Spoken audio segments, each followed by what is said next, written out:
In this video, I'm going to explain how to figure out why your profit and loss report is wrong.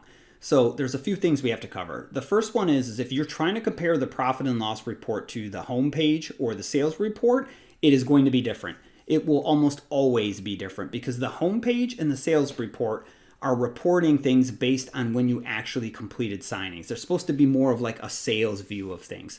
Whereas the profit and loss report always reports your income based on, and expenses, based on the date you actually received the payment for income, and then expenses are recorded on the date you actually incurred the expense.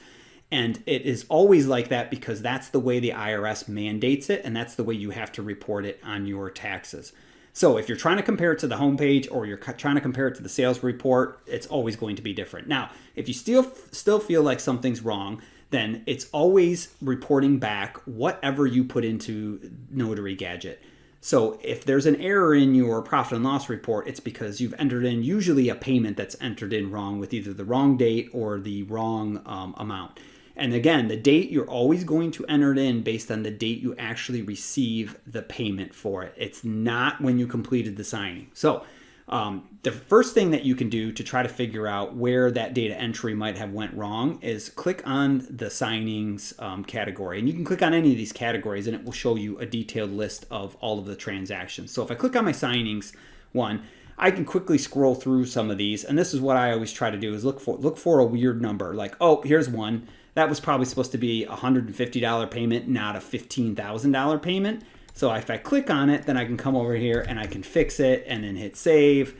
And then as you'll notice, my numbers on my total income have now changed. But that's usually the culprit when you have something that's way off. The other one is when you've, like I said, entered it in with the wrong date. And this happens a lot when you're trying to enter in signings for like that you did in December, but you got paid for in January.